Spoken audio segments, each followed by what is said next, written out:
弟兄姊妹大家好，又到咗我哋預苦期40日靈修之旅嘅時間啦。今日已經去到第39日噶啦。嗱，第39日係好特別嘅，因為今日係星期五，亦即係 Good Friday，亦即係受難日啦。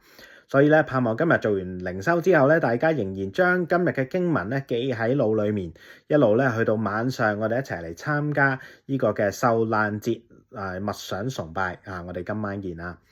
嗱，今日嘅經文咧記載喺詩篇69篇30至到33節㗎。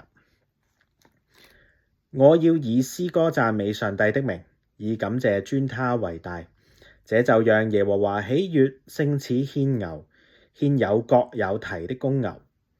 謙卑的人看見了就喜樂，尋求上帝的人，願你們的心甦醒，因為耶和華聽了窮乏的人，不藐視被囚的人。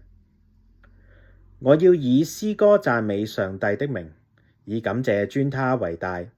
這就讓耶和華喜悅，勝似獻牛，獻有角有蹄的公牛。謙卑的人看見了就喜樂，尋求上帝的人，願你們的心甦醒，因為耶和華聽了窮乏的人，不藐視被囚的人。嗱，今日就係受難日，好戲咧就要上演噶啦。嗱，耶穌咧喺受難嘅時刻咧，時常引用詩篇咧嚟到成為佢自己所講嘅說話嘅。嗱，可能咧當時嘅群眾冇乜特別意識到啦，但係詩篇有關神嘅拯救同埋彌賽亞嘅盼望咧，佢係一一喺耶穌身上面咧顯現出嚟噶。所以我特別鼓勵你再花一啲時間嚟到讀一讀今日嘅詩篇69篇啊，嗰一篇咧係大衛所寫嘅哀歌嚟噶。嗱，內容咧就形容咗義人受苦啦，被誣衊啦，遭逼迫啦，但係仍然仰望神嘅拯救。呢首詩篇裏面咧，彌賽亞嘅預表咧係非常之重要噶。嗱，當我哋要去思想耶穌嘅受苦嘅時候咧，除咗用嗰種核心嘅傳統說法，就係基督背負世人嘅罪啊，死喺十字架上要成就救贖呢一種嘅說法之外咧，或者我哋可以咧諗得咁多嘅。嗱，詩篇69篇話咧，願他們嘅眼睛昏花看不見啊，令佢哋嘅腰發抖啊，將神嘅惱恨咧倒喺佢哋身上，神嘅烈怒咧追上佢哋。讓佢哋嘅住處咧成為廢墟，使佢哋罪上加罪，唔俾佢哋稱義。嗱，透過呢個嘅詩篇咧，我哋理解到耶穌雖然受着苦，但係咧上帝係要藉耶穌基督嘅受苦咧，顯出地上權勢嘅不公不義嘅。嗱，舉一個例子啊，喺一個極權嘅國家裏面，有一個人，佢因為咧反對政府嘅暴行而被屈入獄。嗱，每個人都知道啊，呢個被告無論佢嘅動機係好係壞都好啦，只要佢俾呢個政府盯上嘅話咧，佢一定會被定罪噶啦，係冇彎轉噶啦。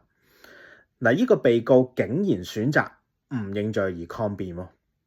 有啲人就會話：喂，你咁蠢噶，不如妥協一下，為自己求下情啊嘛，係咪？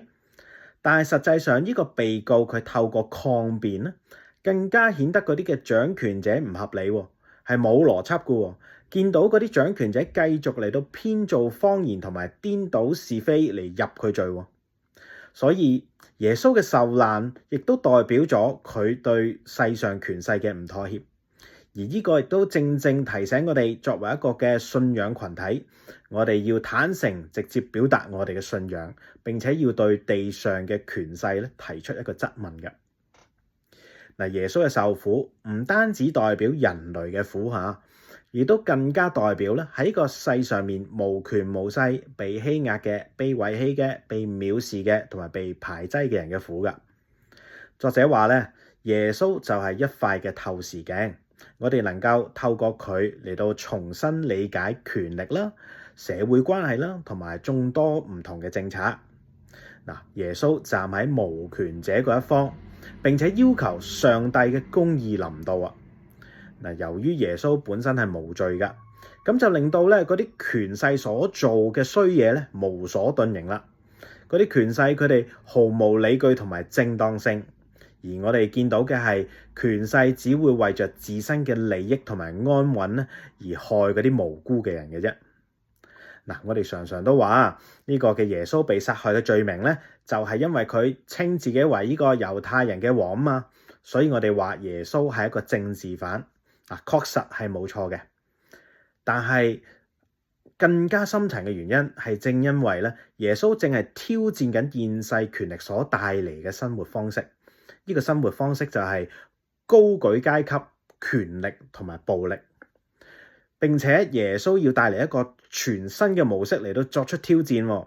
呢個全新嘅模式就係人人要平等啦、互愛啦、溫柔同埋各種嘅美善。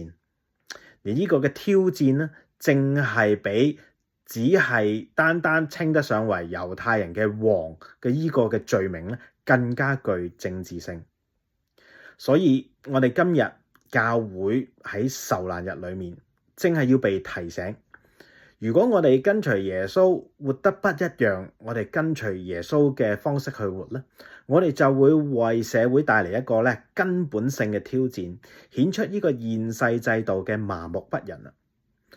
教會在世上嘅受難日咧，應該唔係淨係得幾日嘅，但係復活日卻係指向盼望。我哋確信神嘅慈愛同埋公義必定會臨到。所以弟兄姊妹，我哋今日要堅定禱告，因為今日讀到嘅經文最後話，耶和華佢係會聽窮乏人嘅聲音嘅，佢係唔會藐視被囚嘅人嘅。求主都憐憫我哋啊！我哋一齊禱告。我哋主，我哋求你幫助，當我哋喺受難日裏面再次思想你自己嘅受苦嘅時候，我哋知道你不單要成就救贖，你係更加要顯出呢個世界嘅不公不義。就願我哋今日呢個信仰群體活出你所喜悅嘅生活，嚟顯示出呢個世界有幾咁荒謬。我哋咁樣嘅禱告，奉基督嘅名求，阿門。